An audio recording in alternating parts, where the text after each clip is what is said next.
Merdeka secara finansial itu akan menjadi lebih mudah kalau diri kita sudah bisa merdeka dari gaya hidup yang tidak memberikan manfaat. Saat kamu bisa bebas dari belenggu keinginan yang tidak perlu, otomatis peluang menuju kebebasan finansial akan lebih terbuka. Tapi saya yakin kok, kamu pasti bisa.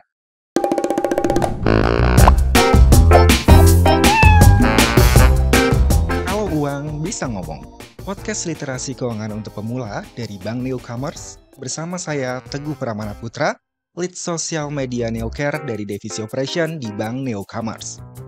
Hampir semua anak muda ingin merdeka secara finansial.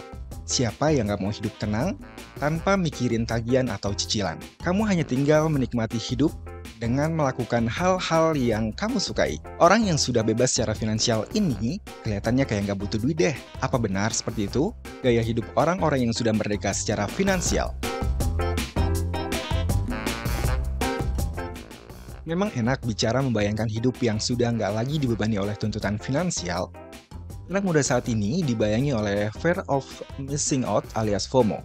Menurut studi dari Bank of America dan Merrill Edge, millennials cenderung menghabiskan uang untuk bersenang-senang daripada menabung untuk masa depan keuangan. Terus gimana? Kalau mau merdeka secara finansial, kita harus melakukan sesuatu yang berbeda dong. Sebagai anak muda, kamu punya kesempatan lebih besar secara waktu dan tenaga untuk mempersiapkan diri menuju kebebasan finansial di masa depan.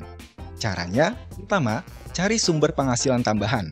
Selain dari gaji bulanan, bisa dengan punya bisnis atau kerja sampingan, supaya penghasilan kamu nggak hanya berasal dari satu pintu. Kedua, perhatikan cash flow, kontrol keuangan yang benar, tekan pengeluaran yang kurang perlu, selesaikan semua utang atau cicilan dan sisihkan untuk tabungan di awal.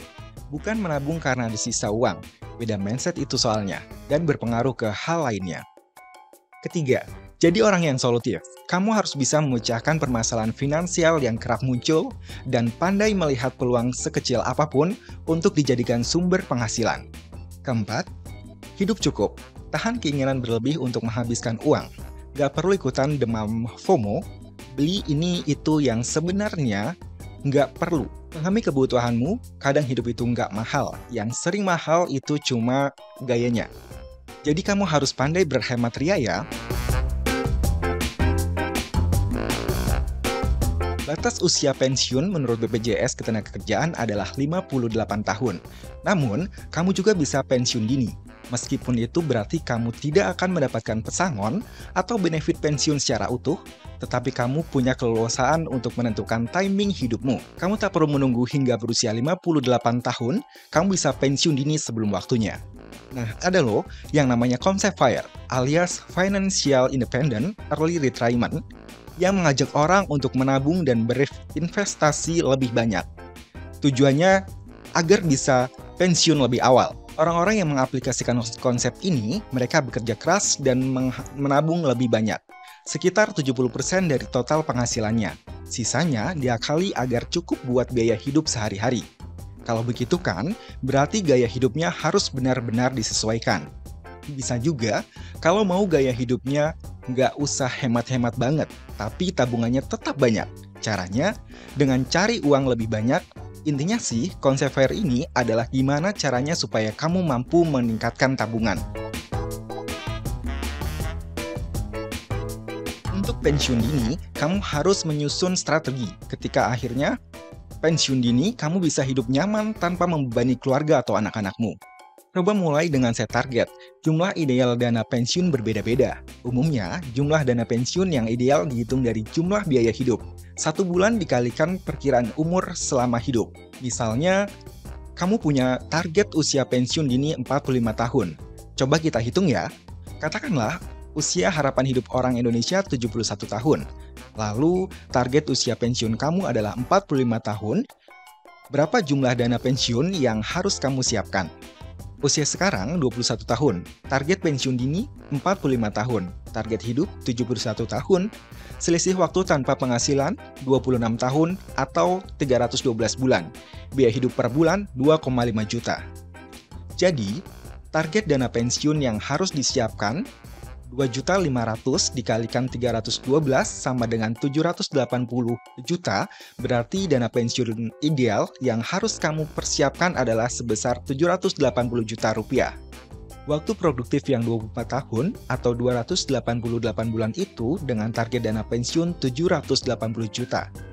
Perhitungan perkiraan tabungan per bulan, 780 juta dibagi 288 bulan sama dengan sekitar Rp2.708.000.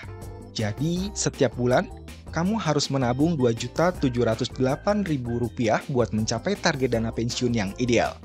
Mau lebih cepat? Ya pakai konsep FIRE. Tabungannya diperbanyak. Itulah mengapa kamu harus bekerja lebih keras dan nggak hanya mengandalkan satu sumber penghasilan saja. Kelola uang pensiun di tempat yang nggak cuma aman, tapi juga menguntungkan seperti instrumen investasi yang bisa memberikan keuntungan lebih tinggi, tapi ingat resikonya juga. Terakhir, disiplin dan konsisten. Menabung untuk kebebasan finansial dan pensiun dini itu butuh proses yang lama.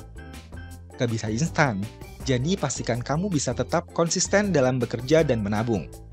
Hingga target terpenuhi untuk bisa pensiun dini, dan pada akhirnya bisa merdeka secara finansial.